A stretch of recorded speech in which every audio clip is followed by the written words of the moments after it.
Welcome to Tales by Sombaby, where family secrets come to light, betrayal has consequences, and the people who are underestimated often have the strongest comeback. My name is Danielle Carter, and I'm 34 years old. For most of my adult life, I believed love meant sacrifice.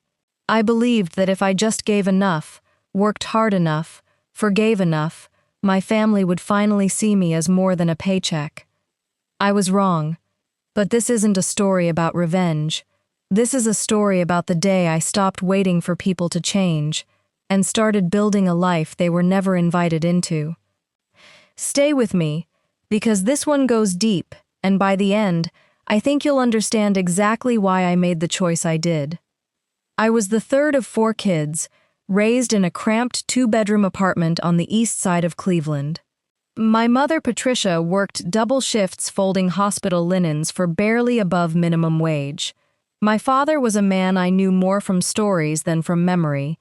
He drifted in and out until I was about 9, and then he stopped coming back altogether. My older brother, Reggie, was 6 years ahead of me, my sister, Angela, 4 years ahead, and my younger brother, Marcus, was the baby of the family, 3 years behind me and, in my mother's eyes, always the one who could do no wrong. Money was tight in a way that shaped everything. I remember counting out change for the bus. I remember wearing Angela's hand-me-downs 2 sizes too big, cinched at the waist with a belt. I remember my mother crying quietly in the kitchen, on nights she thought we were asleep, going over bills with a calculator that never gave her the answer she needed. By the time I was 14, I'd made a decision that would define the rest of my life. Nobody was coming to save us, so I would save myself. I started babysitting for neighbors, then working at a corner store on weekends, then juggling 2 part-time jobs by 16, while keeping my grades high enough for scholarship consideration. My siblings didn't follow the same path. Reggie dropped out of community college after 2 semesters and drifted between construction jobs. Angela got pregnant at 19 and leaned hard on my mother for help raising her daughter. Marcus, still in high school when I left for college, was coddled in a way none of the rest of us had been. New sneakers, spending money, excuses made for him at every turn. I don't say any of this with bitterness. I say it because it matters for what comes later. Because the roles we're assigned as children have a way of calcifying into the roles we're expected to play as adults, whether we agreed to them or not. I got a partial scholarship to Ohio State, worked 2 jobs to cover the rest, and graduated with a business degree and almost no debt, which felt like a miracle at the time. I took a job at a property management firm downtown, learned everything I could about the industry, and by 26, I had saved enough to start a small company of my own.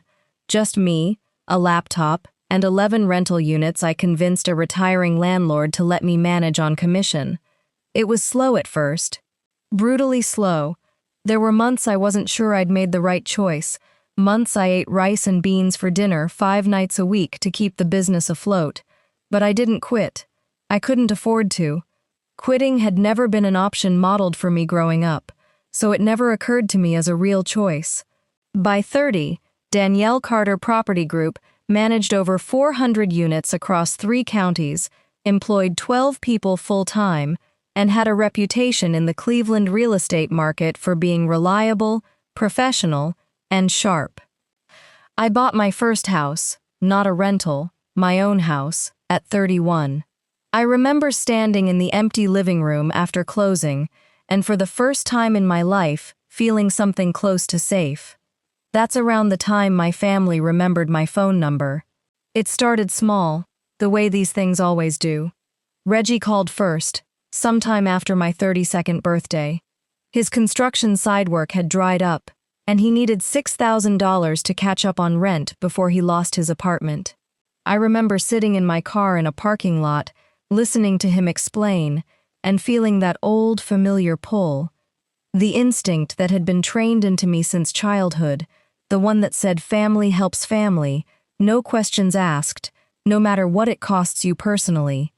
I sent the money that same day. He thanked me with more warmth than he'd shown me in years, and for a moment, it felt worth it. It felt like maybe this was what family was supposed to look like, showing up for each other in hard times. I told myself that was the whole point of working so hard. What good was success if it didn't help the people I loved? But $6,000 became a pattern, not an isolated favor. 3 months later, Reggie needed help again. His truck had broken down and he couldn't work without it. $4,000. Then his ex-wife's lawyer was demanding a lump sum for back child support, and if he didn't pay, he'd lose visitation with his kids. Another $5,000. Around the same time, my sister Angela began calling more frequently too. Her daughter, Kayla, was a bright kid, and Angela had gotten her into a decent charter school, but the fees kept climbing. Then there were braces, then a laptop for school. Then a family emergency that turned out to be a vacation Angela felt she deserved after a hard year. I paid for all of it, because Kayla was innocent in all of this, and because saying no to a 14-year-old's needs felt cruel, even when the request came wrapped in her mother's manipulation. My mother needed things too. A new refrigerator when hers broke, help with a medical bill after a scare with her blood pressure, a loan for a used car that I both knew and didn't want to admit would never be repaid. I want to be honest with you about something. I don't regret helping my family when they were genuinely in need. That's not where this story turns dark. Where it turns dark is in the pattern that formed underneath all of it. A pattern where my success stopped being seen as something I built, and started being treated as a shared family resource that I had a moral obligation to keep distributing. No questions asked, no boundaries respected, no gratitude expected to last longer than the check took to clear. Over 4 years, I calculated later, sitting with my accountant and going through years of bank statements, I gave my family close to $190,000. No contracts, no repayment plans, just love, given freely, and mistaken, again and again, for weakness. The turning point in my story doesn't involve a lake, or a dock, or a midnight confrontation on a family vacation. It's quieter than that, and in some ways, that quietness made it hurt more. It was a Tuesday afternoon in March. I remember the date because it was 3 days before my company's annual tax filing deadline, and my accountant, a careful, soft-spoken man named Walter who'd worked with me since the early days of my business, asked to meet in person instead of over the phone. That alone told me something was wrong. Walter sat across from me in my office with a manila folder in front of him, the kind of folder that always seems to carry bad news no matter how thin it is. He slid it toward me without much preamble. "I need you to look through these invoices," he said.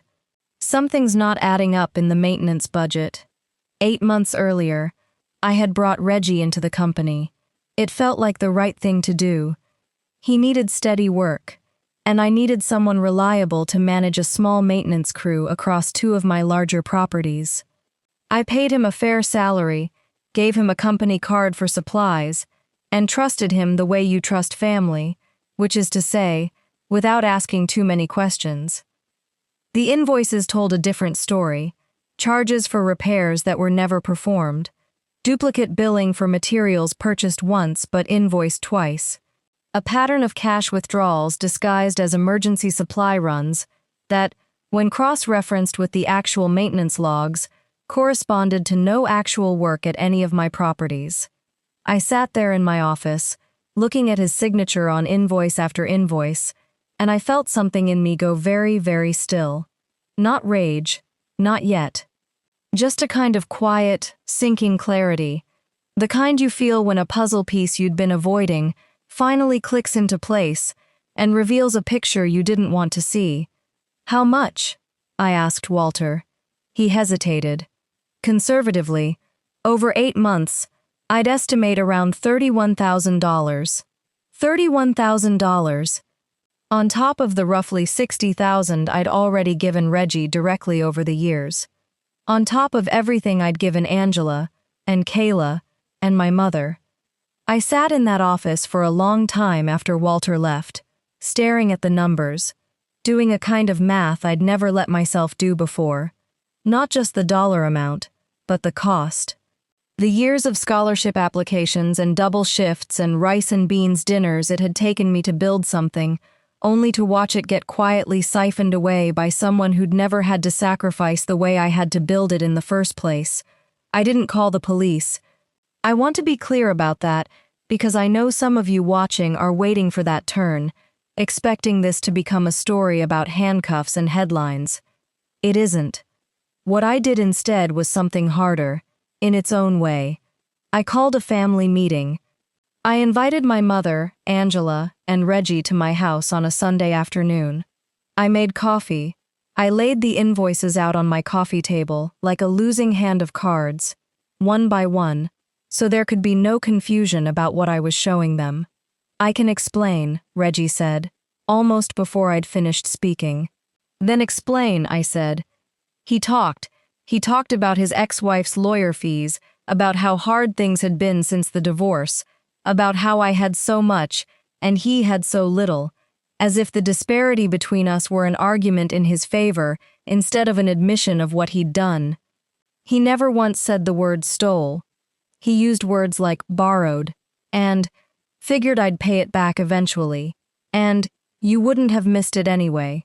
That last one stuck with me the longest. You wouldn't have missed it anyway.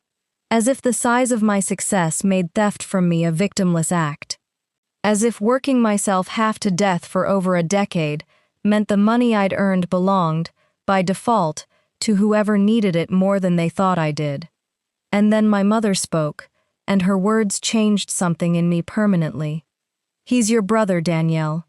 Family helps family. You need to let this one go." "Let it go," I repeated slowly. "He stole from me for 8 months, Mama. That's not a favor I did for him. That's not a loan he forgot to pay back. That's theft. He's struggling," she said, as if struggle erased responsibility. "You've never struggled a day in your life since you got that fancy business." I looked at her, really looked at her, in a way I don't think I ever had before, and I understood something for the first time with total clarity. In her eyes, my success wasn't something to be proud of. It wasn't the product of sacrifice, or discipline, or the hundreds of small decisions I'd made across 2 decades to build a life out of almost nothing.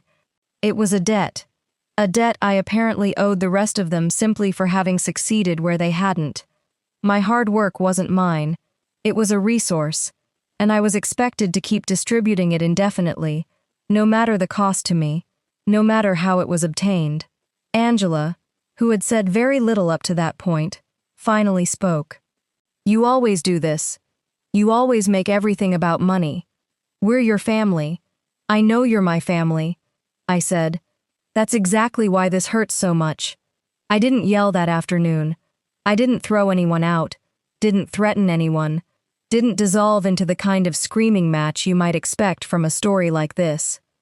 I stood up, gathered the invoices back into their folder, and said the quietest, most powerful sentence I think I've ever spoken in my life. "Okay." The word confused them more than any accusation could have. Angela actually laughed, a short, disbelieving sound. "Okay, what?" "Okay, I understand now," I said. "I understand exactly where I stand with all of you. I want to walk you through what happened in the weeks after that meeting, because I think it matters just as much as the confrontation itself. I didn't press charges against Reggie. I know some of you might disagree with that decision, and I understand why. But I want to be honest about my reasoning at the time. I didn't need to destroy him to walk away from him. What I needed was distance, and clarity, and the certainty that he would never again have access to anything I'd built. So instead of calling the police, I called my lawyer. Within a week, Reggie's name was removed from every account, every property management system, every piece of paperwork that carried my company's name. I changed the locks on the properties he'd had keys to. I revoked the company card. I severed every professional and financial tie between us, cleanly and completely, and I never spoke to him again. I stopped answering my mother's calls when they began with, "You need to." I stopped funding Angela's emergencies. most of which, once I stepped back and looked at the pattern honestly, weren't emergencies at all. They were consequences she'd simply expected me to absorb on her behalf, the way I always had. I kept a private, quiet arrangement in place for Kayla's education, because a child shouldn't suffer for her mother's choices, but I structured it so the money went directly to the school, never through Angela's hands again. I won't pretend the months that followed were easy, because they weren't. There's a particular kind of loneliness that comes from choosing yourself after a lifetime of choosing everyone else first, and I felt it in ways I hadn't anticipated.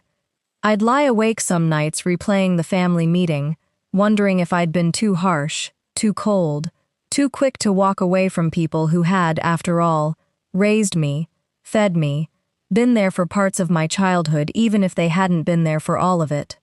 Guilt has a way of creeping back in even when you know, logically, that you did the right thing. It doesn't ask permission, it just shows up at 2 a.m. and makes its case, quietly and persistently, until you're not sure anymore what you believe. The family narrative, meanwhile, had already started to shift without me. I heard through my cousin Renee, one of the few relatives who still spoke to me honestly, that my mother had started telling people at church that I'd cut off my whole family over some money, that I'd always thought I was better than everybody, that I'd forgotten where I came from. Angela, apparently, told mutual friends that I was cold and distant and obsessed with my business, conveniently leaving out the 8 months of stolen invoices and the years of one-sided financial support that preceded my decision to step back. I want to pause here and say something to anyone watching who has lived through a version of this. When you set a boundary with people who benefited from you having none, they will almost always rewrite the story. Suddenly you're not the person who gave for years and finally stopped. You're the villain who abandoned people who needed you. It's a painful kind of gaslighting, made worse by the fact that it often comes from the people who know your actual history best and choose to tell a different one anyway. I didn't respond to any of it publicly. I didn't correct the narrative at church, or argue with mutual friends, or try to control what people believed about me. I let it go, not because it didn't hurt, but because I understood something important. The people spreading that version of events had never really seen me clearly to begin with. They saw a resource. They saw a paycheck. Correcting their story wouldn't have changed that. It would have just given them another chance to prove it. Instead of fighting the narrative, I threw myself into my work, and something interesting happened. Without the constant, low-grade financial drain of supporting 3 adults who treated my success as a communal fund, I found I had more capital, more energy, and more clarity than I'd had in years. I hired a general manager, a sharp, detail-oriented woman named Priya, to take over the maintenance operations Reggie had mismanaged and stolen from. Within 6 months, property maintenance costs across my portfolio had dropped by nearly 20%, simply because the work being invoiced was actually being done. I expanded into a 4th county that year, then negotiated the purchase of my first commercial building, an aging but structurally sound office complex downtown, that I bought outright, no loan, using capital I hadn't handed away to family emergencies that weren't really emergencies. Standing in that empty building after closing, walking through hallways that would soon house new tenants, I felt something settle in my chest that I hadn't felt in years. Not triumph, exactly. Something quieter. Something closer to peace. I started sleeping through the night again, most nights, for the first time since I could remember. I started remembering what my own laugh sounded like when it wasn't a performance for someone else's approval, when it wasn't tangled up with the anxiety of who might call next and what they might need. I made new friends, people outside the tangled web of family obligation, people who asked how I was doing and actually waited for the answer. I started dating again, cautiously, and found myself, for maybe the first time in my adult life, choosing a partner who added to my life instead of extracting from it. I took my first real vacation in 6 years, alone, to the coast of Portugal, and spent an entire week doing absolutely nothing that anyone needed from me. Word travels in families the way it travels in small towns, slowly and then all at once, usually through the one relative who insists on staying neutral and ends up as the unofficial newswire for everybody else. For me, that was my cousin Renee. About a year after the family meeting, Renee told me Reggie's attempt to start his own small maintenance business had folded within 8 months. Word travels fast in a tight-knit trade like his, and apparently his reputation for unreliable work and unexplained supply costs had followed him from job to job. He was doing odd construction gigs again, the same kind of unstable work he'd been doing before I ever hired him. I heard that Angela was struggling to keep up with Kayla's school expenses now that the informal river of money from me had dried up, though the direct payments to the school itself continued without her involvement, exactly as I'd arranged. I heard she'd taken on a second job, something she'd never had to do while I was quietly covering the gaps in her budget for years.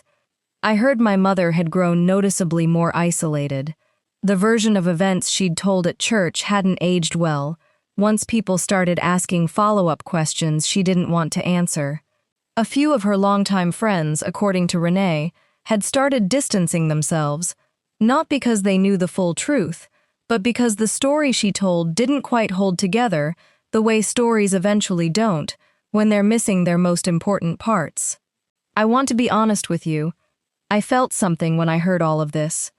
But it wasn't triumph, and it wasn't guilt, and it certainly wasn't the kind of vindictive satisfaction you might expect from a story with this setup. It was just quiet. The particular quiet of a woman who is no longer available to be anyone's emergency fund, watching from a distance as the consequences of years of unaccountability finally arrived on their own, without any help from me. Almost 2 years after that Tuesday afternoon in my office with Walter and his manila folder, my mother called me. It was the first time I'd heard her voice in 18 months. I almost let it go to voicemail.